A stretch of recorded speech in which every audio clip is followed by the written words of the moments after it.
Sungguhnya ridho Allah Subhanahu wa taala berada pada ridho kedua orang tua.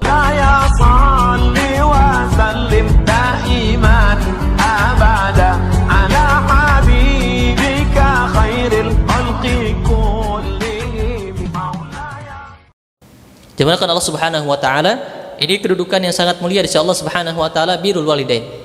Makanya ada seorang sahabat, seorang tabi'in, ya, Aid al-Qarni, Uwais al-Qarni, mohon maaf, Uwais al-Qarni, seorang tabi'in.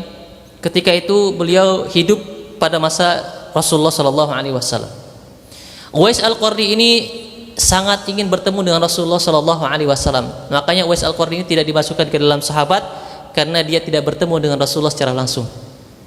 Tapi apa kata Rasulullah kepada para sahabatnya? Wahai Umar, sungguhnya akan datang kepada engkau kelak orang yang diijabah doanya. Maka ketika dia datang kepadamu, maka mintalah doa kepada orang tersebut. Datanya dari Yaman. Ya, Uwais al-Qarni ini dari Yaman. Nah, Uwais al-Qarni sudah meniatkan dirinya untuk bertemu dengan Rasulullah sallallahu alaihi wasallam. Karena apa? Saking cintanya Uwais al-Qarni dengan Rasulullah sallallahu alaihi wasallam. Tapi Uwais al-Qarni ini punya orang tua, punya ibu, ya, yang sudah sakit-sakitan. Sehingga apa? Menghalanginya untuk bertemu dengan Rasulullah sallallahu alaihi wasallam. Kenapa? Kalau zaman dulu, Pak, ya hari ini mungkin kalau misalkan hari ini bisa gitu ya, Pak. Berangkat hari ini, pulang hari ini bisa. Dengan pesawat gitu ya, dari Yaman ke Madinah. Ustaz Suratman mungkin berapa jam, Ustaz? Dari Yaman ke Madinah.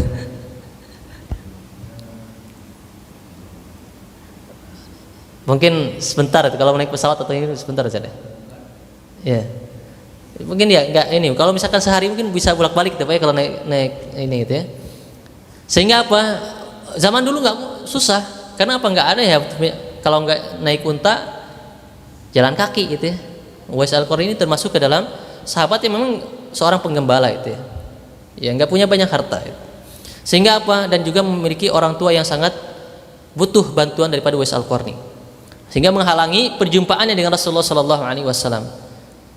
Kemudian Uwais al-Qarni ini berbakti kepada kedua orang tua, kepada ibunya gitu ya. Ia berkhidmat untuk ibunya sehingga menghalangi bertemu dengan Rasulullah sallallahu alaihi wasallam.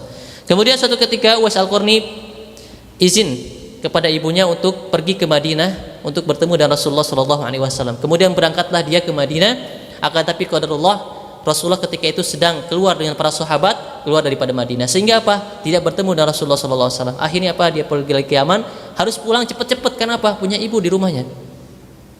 Karena tanggung jawab Uwais al-Qarni. Kemudian sampai wafatnya Rasulullah sallallahu alaihi wasallam, Uwais al-Qarni belum bisa bertemu dengan siapa? Rasulullah sallallahu alaihi wasallam. Karena apa? Karena harus menjaga ibunya. Nah, kemudian Uwais al-Qarni berniat untuk apa?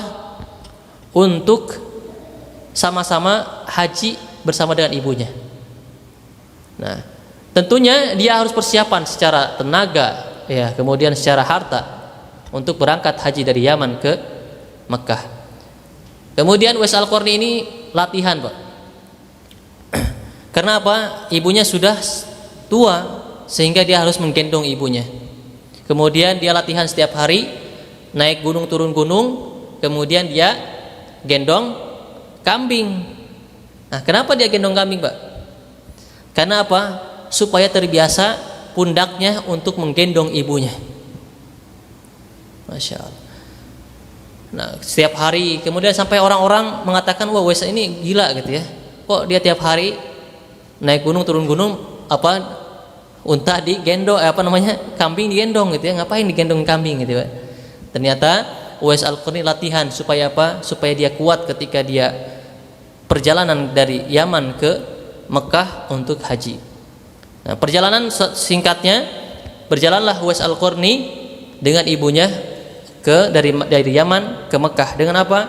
Uwais al-Qarni menggendong ibunya. Masya Allah. Ya. Menggendong ibunya apa? Dari Yaman ke Mekah berjalan gitu ya. Kemudian ketika pelaksanaan haji pun beliau menggendong ibunya. Masya Allah. Kenapa? Saking birrul walidainnya. Sehingga apa kata Rasulullah sallallahu alaihi wasallam mempunyai karamah. Doanya diistijabah. Ya, ketika dia berdoa diijabah oleh Allah Subhanahu wa taala langsung. Kenapa? Salah satunya adalah Uwais Al-Qarni berbakti kepada kedua orang tuanya. Maka dalam hadis yang lain disebutkan ridullah fi ridha walidain wa sukhtullah fi sukhti walidain.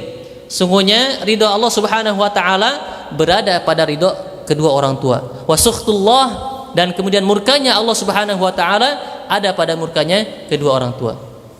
Dimana Allah Subhanahu wa taala ketika kita pernah dulu menyakiti hati orang tua kita, ketika dulu mungkin kita belum bisa membanggakan kedua orang tua kita, maka pintu itu tidak tertutup, masih ada kesempatan apa? Terus kita berbuat bakti kepada orang tua kita. Ketika masih hidup kedua orang tua kita, senantiasa kita menyupport ya, dengan apa? Kebaikan-kebaikan yang kita lakukan, berbuat baik kepada orang tua kita. Kalaupun sudah tidak ada, maka kita doakan kepada orang tua kita. Kita lanjutkan. Kemudian Abdullah bin Mas'ud mengatakan, "Qultu, aku bertanya lagi kepada Rasulullah, summa ai?" Kemudian wahai Rasulullah, apalagi amalan tersebut yang dicintai Allah Subhanahu wa taala?